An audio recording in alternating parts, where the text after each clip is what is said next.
क्या आपने मिरर में कभी अपनी टंग देखी है और उस पर आपने ये अजीब सा मैप जैसा पैटर्न देखा है? में रेड पैचेस होते हैं और साइड में उसके व्हाइट बॉर्डर होता है और हर 2-3 दिन में शेप चेंज हो रहा है उसका। अगर हाँ, तो आपको पैनिक करने की बिल्कुल भी जरूरत नहीं है। ये हो सकता है जियोग्राफिक टंग। और आज मैं आपको बताऊंगी कि ये डेंजरस होता है या फिर ये हार्मफुल नहीं होता है। तो सबसे पहले हम डिस्कस करते हैं व्हाट इज जियोग्राफिक टंग। तो जियोग्राफिक टंग क्या होती है? एक बेनाइन कंडीशन होती है, मतलब ये कैंसर या इन्फेक्शन नहीं होता है। इसमें क्या होता है ना, आपकी टंग के ऊपर जो नॉर्मल टाइनी बम्प्स होते हैं, मतलब छोटे छोटे आपने फील किए होंगे बम्प्स होते हैं जिन्हें हम पेपिला कहते हैं, वो कुछ एरियाज में क्या होता है डिसअपियर हो जाते हैं, मतलब हट जाते हैं उस जगह से। इस वजह से क्या होता है कि आपकी जो टंग है वो एकदम रेड स्मूथ दिखती है। अब आप समझिए कि एक चीज के ऊपर रफ रफ रफ करके दाने दाने हैं। अब पूरी टंग के ऊपर तो बाकी जो सब जगह दाने हैं, बट उस जगह पे अगर दाने नहीं है तो वो एकदम स्मूथ मिलेगा आपको। तो उस वजह से क्या होता है कि वो वहां पर स्मूथ होने की वजह से वहां पे रेड स्मूथ पैचेस दिखते हैं विद आपको व्हाइट बॉर्डर्स, बिल्कुल मैप की तरह। इसलिए इसका नाम जियोग्राफिक टंग पड़ता है। और सबसे इंटरेस्टिंग बात ये है, ये पैचेस टाइम के साथ मूव करते रहते हैं। आज यहाँ पर है, कल यहाँ पर होंगे, बट आपको इसके लिए घबराने की बिल्कुल भी जरूरत नहीं है। सबसे इम्पोर्टेंट सवाल ये है कि आखिर ये बनते क्यों हैं। एग्जैक्ट रीजन जो होता है इसका अभी तक बिल्कुल भी कुछ क्लियर नहीं है, बट कुछ कॉमन ट्रिगर फैक्टर्स होते हैं जिसकी वजह से ये बनने का जो स्पीड होता है इनका वो काफी ज्यादा बन जाता है। First one is stress. बिल्कुल सही सुना आपने, स्ट्रेस। अगर आप स्ट्रेस ज्यादा लेंगे तो आपको ये जियोग्राफिक टंग होने का चांस ज्यादा बढ़ जाता है। दूसरा फैक्टर है दैट इज हार्मोनल चेंजेस।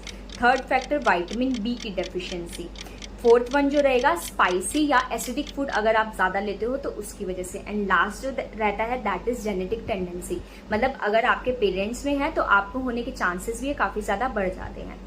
और कुछ लोगों में ये सोरियासिस या एलर्जी से भी लिंक्ड हो सकते हैं, क्योंकि इसका एग्जैक्ट कोई रीजन है नहीं, तो इसको काफी सारी चीजों से हम लिंक करते हैं। लेकिन ध्यान रखना है आपको, ये कॉन्टेजियस नहीं होता है। मतलब अगर आप किसी के साथ पानी शेयर कर रहे हैं या स्पून शेयर कर रहे हैं या फूड शेयर कर रहे हैं तो ऐसे ये फैलता नहीं है, कॉन्टेजियस नहीं है। ये किसी इन्फेक्शन की वजह से बिल्कुल भी नहीं होता। तो अब आप इसको कैसे आइडेंटिफाई करेंगे? तो इसके आपको सिंपल साइंस देखने हैं। अगर आपको रेड पैचेस हैं विद व्हाइट या येलोइश बॉर्डर, मतलब स्मूथ रेड टंग है और साइड में उसके मैप के जैसे बाउंड्री बनी हुई है व्हाइट या येलोइश कलर की। दूसरा, शेप और इसका जो लोकेशन है वो फ्रिक्वेंटली चेंज होता रहता है। थर्ड वन इज आपको अपनी टंग पर काफी ज्यादा स्मूथ फील होता है। कभी आपको बर्निंग सेंसेशन हो जाती है जब आप स्पाइसी फूड लेते हो। और अब इसमें सबसे इम्पोर्टेंट बात यह है कि ये पैचेस परमानेंट नहीं होते हैं, आते जाते रहते हैं। अगर आपका पैचेस सेम जगह पर महीनों से सेम साइज में है तो वो कुछ और भी हो सकते हैं, तब आपको अपने डेंटिस्ट के पास जाकर जरूर दिखानी। लेकिन अगर ये जगह बदल रहे हैं, शेप बदल रहे हैं, साइज बदल रहे हैं तो आपको घबराने की बिल्कुल भी जरूरत नहीं है। ज्यादातर लोगों को कोई प्रॉब्लम नहीं होती है इससे, सिर्फ अपीयरेंस चेंज होती रहती है। मतलब आपको इससे कुछ दिक्कत नहीं होगी, हल्का सा बस बर्निंग सेंसेशन रहता है, बाकी कुछ दिक्कत नहीं होगा। बट कुछ लोग फील करते हैं क्या, ज्यादा burning sensation, sensitivity to spicy food, बहुत ज्यादा स्पाइसी नहीं खा सकते, वो सॉल्टी नहीं खा सकते, एसिडिक फूड नहीं ले सकते। इसकी वजह से क्या होता है, उनको कॉन्स्टेंट माइल्ड डिस्कम्फर्ट रहता है।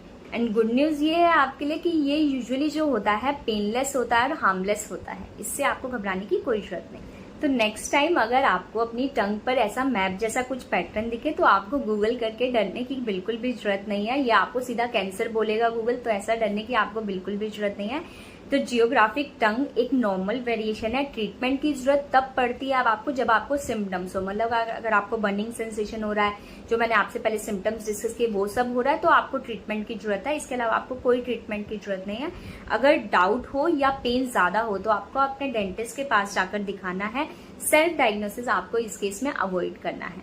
तो ऐसे ही और डेंटल मिथ और रियल फैक्ट्स के लिए आप स्माइल डायरीज इंडिया को लाइक करें, शेयर करें, सब्सक्राइब। क्या आपने भी कभी ऐसा पैटर्न अपनी टंग पर नोटिस किया है? अगर किया है तो मुझे कमेंट सेक्शन में जरूर बताएं। और डरना आपको बिल्कुल भी नहीं है, घबराना बिल्कुल भी नहीं है। Okay, bye bye.